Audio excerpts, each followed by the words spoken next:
Alright, hello everyone watching this video, all two of you. Number one is what we're going to start with the practice problems. So, solve the triangle means find the remaining pieces. So, any of these things I could solve for, and keeping in mind what I just warned you about, because at some point we're going to want to use the law of sines just easier, okay?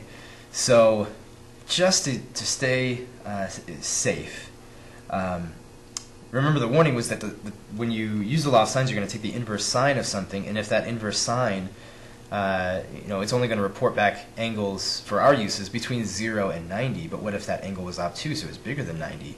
Then the inverse sine doesn't give us the correct angle. Okay, so, but the cosine, the inverse cosine, will go between 0 and 180, so that's fine. So the law of cosines will give us the exact angle, whatever it is that we need. So I would say, since we have all three sides, let's solve for the biggest angle just to start off with. The biggest angle is going to be the angle opposite the biggest side. That just makes sense. So let's solve for C. Or, let's see, yeah, this, I don't know, it didn't look big enough to me. So this is the angle C. Let's solve for that. So we know that the formula says 18 squared equals 16 squared plus 12 squared minus 2 times 16 times 12 times the cosine of our own unknown angle C.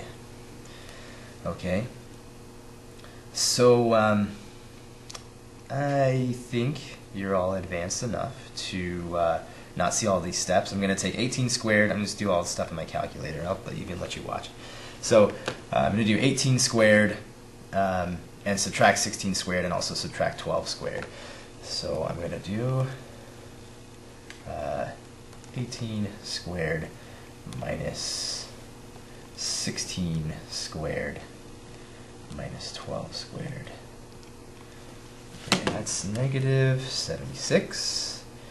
That equals negative 2 times 16 times 12 times the cosine of C.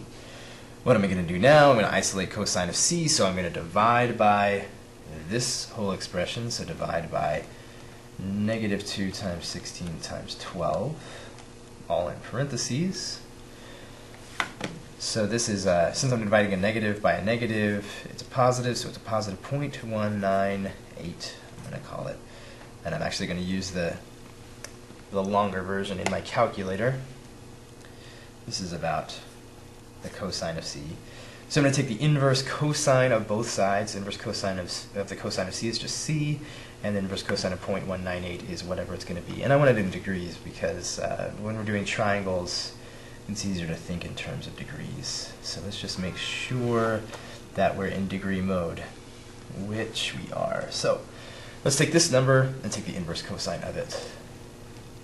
Inverse cosine of the answer there. 78.58 degrees, okay? So it's okay, it all worked out, it wasn't obtuse, but we certainly avoided any problems, just in case there were an obtuse angle. So 78.58 degrees there. So now the law of sines tells me that the sine of 78.58 degrees over 18 is equal to the sine of, say, the side B over 16. Since we know the law of sines, I'm not going to do any of these steps, and I'm just going to solve for B. Okay, in order to solve for B, I'm just going to take the sine of this angle, so the sine of the answer times 16, multiply by 16, divide by 18, take the inverse sine of the whole deal, and we get 60.61. So this one's 60.61 degrees. This one obviously is going to be 180 minus these previous angles, 180 minus the answer minus 78.58. 40.81. Alright, if we added those all up, they would be 180, possibly a hundredth off or so not a big deal. So there you go. There's a triangle solved using the law of cosines. So let's see. Yeah, let's move on to number 11. Number 11 is one of those ones that wants to get you, and I'm not going to let that happen to you. Okay, so I'm going to help you out and tell you, remember, follow, heed my warning. This is the angle A, which is 50 degrees.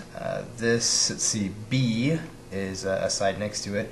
It's 15, and C is the side that's also next to that. Okay, this is the side A. And this is the angle. Let's see. Let's follow the diagram here. So B is 15, so the angle B would be here, and here's the angle C. Okay. So we don't have this side, but we can use the law of cosines to solve for it. So A squared is equal to 15 squared plus 30 squared minus 2 times 15 times 30 times the cosine of 50. Alright, just going to crunch these numbers real quick. 15 squared plus 30 squared minus 2 times 15 times 30 times the cosine of 50 degrees. Make sure all that's right. That's good.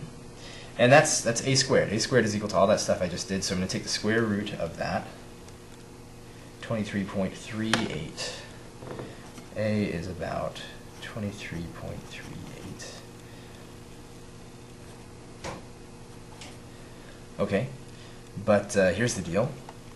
I want to find these other two angles. Now, if I solve for the wrong angle strategically, not like morally or anything, but if I choose the wrong one, then again, that law of sines might mess with me. And you can see this side is very long.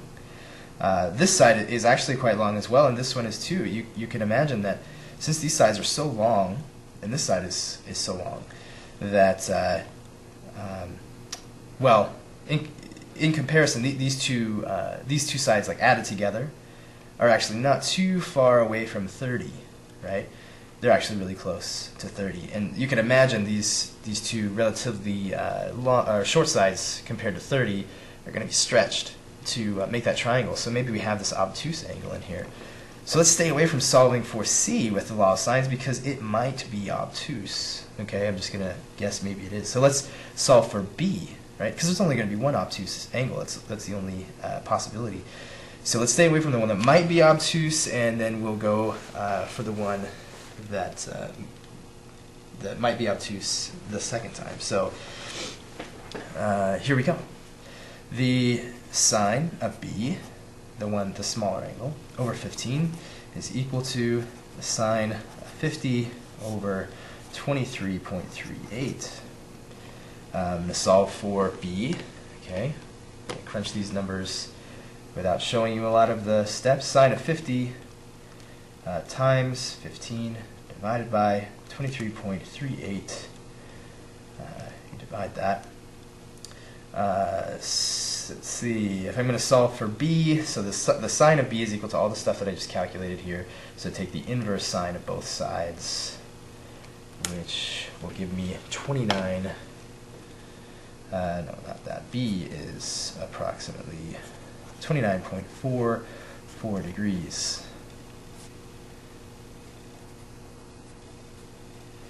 All right, to solve for that third angle, I've got 50, I've got 29.44, so I'm just going to subtract those both from 180. 180 minus 29.44. Bring this over here, 29.44 minus 50, 100.56. So C is approximately 100.56. Okay. So there we go. It's all solved for, 100.56. So you can see what I was talking about. Here's an obtuse angle. If we had used the law of sines, we would have found out, so let me kind of do an aside over here. If I use the law of sines, well, this angle, let's look on the unit circle, this angle is 100.56. That's somewhere in this neighborhood, and here's 90 degrees. Well, the law of sines would have told me this angle right here was the angle I was looking for. It would have given me the acute angle, the angle that's less than 90, between 0 and 90. So that would have been no good. That's not the actual angle that is used to construct this triangle. So that's why we want to stay away from doing that. Okay? So let's do an angle, or a, area. We've got number 28, 25, 35, 32. Remember that it's the square root of s times s minus a times s minus b times s minus c. But what's s? S is all three angles added together divided by 2. 35 plus 25 plus 32 over 2. 35 plus 25 plus 32 divided by 2. 46. S is the number 46. So we have 46 times 46 minus, it doesn't really tell us what A, B, and C are. Let's just label them so we can keep everything straight. 46 minus 35, that's going to be 11, times 46 minus 25, 21, and 46 minus 32, that's 14. So the square root of all, the product of all these, 46 times 11 times 21 times 14, take the square root. And so this number was 148,764, and this is just about 385.7. It's 0.699, and if I round up to the second place, I have to round to 0.7. So 385.7. What are these? Inches, meters. So meters cubed or squared. It's the area, not the volume. Okay. So I think we have just enough time to solve this word problem. So there's this lake, and this is 38. So trig is really useful in surveying. It's essential. So to approximate the length of this river, or I'm sorry, yeah, like a lake, you could like try and throw a rope over it and then measure the rope, but that's crazy. That's just insane. So what we do, we're going to find a kind of a path we can walk along here and walk down to this other point, and then we're going to so what we're going to do is we're going to walk a line here and walk a line here and create a triangle. So it says the surveyor walks 380 meters here, he walks 240 meters here, and this degree is 80 degrees that he turns.